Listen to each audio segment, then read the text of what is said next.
A lot of people are asking about Social Security and what changes we could see for Social Security recipients. Well, we're going to go over that in today's video. Also going to talk about this new plan of a potential rebate check coming from tariffs. Will it go to people that are collecting Social Security? I'll address that in just a moment as well. But first, before we get to this update, I do ask one thing. It takes 2 seconds. Go ahead, hit that like button if you enjoy these daily updates. And now, let's begin. So first, one of the things that I talked about yesterday, well, pretty much the only thing, I talked about these tariff rebate checks that Senator Josh Hawley was proposing. President Trump says yes, they're a good idea, and the White House has been thinking about it. Well, a lot of people asked, would people that are collecting Social Security and do not file taxes, would they be eligible for this aka stimulus check? Well, the answer is kind of complicated. First off, would they be eligible? Most likely, yes. However, and the only reason why it's complicated is because this is a proposal.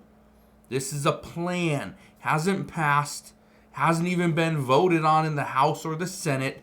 Okay? This is just the early stages. So as of right now, my expectation would be yes.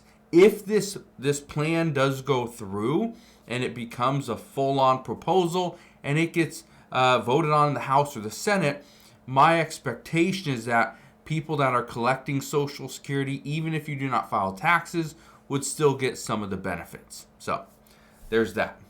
Here's the next one. It's an article from CNN. It says Social Security is making it harder for seniors to do routine tasks by phone in latest anti-fraud effort. I want to read a little bit to you. It says right here, senior citizens soon won't be able to simply call the Social Security Administration to change their address or check the status of their benefit claim. Instead, they will have to first verify their identity online or go to a field office if they are unable to do so. That is where some people are going to struggle. Okay? And the reason why is because a lot of people that are over the age of 65, 70, 75 years old, they don't have a computer. They don't just open up a laptop and can do everything from that. And some, they may have a computer that they were given or maybe purchased years ago, but that could be so outdated, it may not even work. The only option is to go to the field office. Well, that becomes another issue. I want to show you this one as well. Look at this right here. Okay, it says, Trump administration plans to force millions more seniors and people with disabilities to travel to Social Security's overburdened field offices.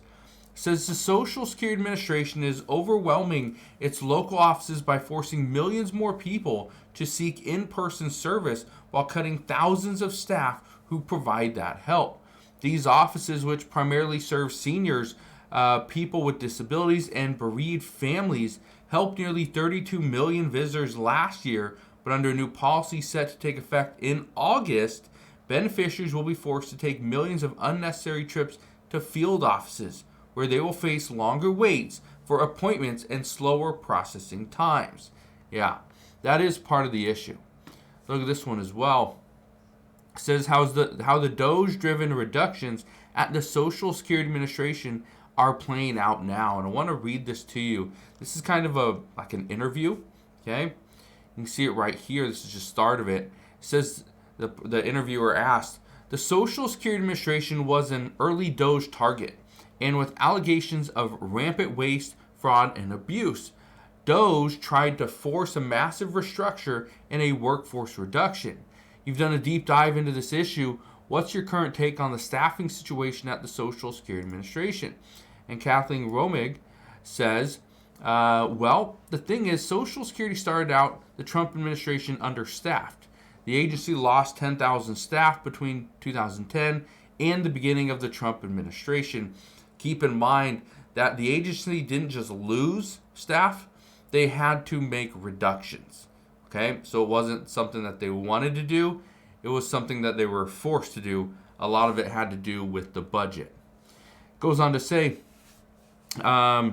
even as it served millions more beneficiaries. So what happened under the Trump administration has really made things go from bad to worse, and it is threatening customer service for all the retirees, survivors, and people with disabilities who rely on Social Security Administration for service. And I've said this before, that in order to fix something that is broken, okay, in most cases, you have to break it even more. For instance, a car, right? Or let's say a computer. The computer just isn't working. So what do? In some cases, you have to open the computer up. You have to take it apart and break it even more to diagnose the problem, to fix it, and then put it all back together. The same kind of idea went into trying to fix the Social Security Administration and trying to fix the entire federal government. I'll keep reading this to you. The person asked, talk to us a little bit about how the current staffing level fits in the history of Social Security. It says, well, since the Trump administration came into office, the Social Security Administration has cut 7,000 staff, taking its staffing from 57,000 to 50,000. That is the biggest staff cut in SSA history, and it happened over just 6 months. That is part of the reason why we are seeing so many issues right now. If you go into a Social Security field office, there's a good chance you're going to be waiting in line. There's a very good chance you will wait in line for several hours before you actually speak to somebody. And that could be a simple task as trying to create an appointment to speak to somebody. So in order to create an appointment, you have to wait in line to speak to somebody to make that appointment. That is just absurd, but that's the way it works. Now, I want to read something else to you. Okay? This is what we're all looking at. Okay? Look at this. It says Social Security benefits could be significantly reduced according to an analysis. It says right here, and I read this to you before, cuts to Social Security benefits could affect Americans preparing for retirement, according to a new analysis from the Committee for a Responsible Federal Budget. It says dual income couples could see $18,000 less per year if they retire in 2033 due to an estimated 24% drop linked to the projected depletion of the Social Security's Old Age and Survivors Insurance Trust Fund. So we've known this before. This isn't a secret. We've known that in the next anywhere from 7 to 8 years, some said it was 9 years, but now it's 8. They're saying by 2033, there is going to be a cut of at least 24%, and that's per year. So that's all having to do with the insolvency of Social Security. So we'll see what happens there. But lawmakers are asking for some additional help. Let's put together a bill. Let's fix Social Security. Let's save this for the millions and millions of people that use this and rely on Social Security benefits every single month.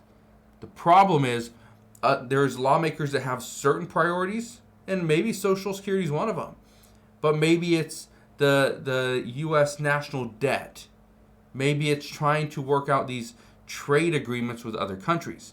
Maybe it's other things entirely, but that's the issue. What is the priority for all these lawmakers? As of right now, we just don't know. So, just wanted to share that with you guys so that you understand what is happening, what they're talking about, what could potentially happen in the very near future, and how this will impact you. So, if you have any questions whatsoever, please ask your questions down in the comment section below. Again, thank you guys for watching. Consider subscribing, and I'll see you guys on the next one.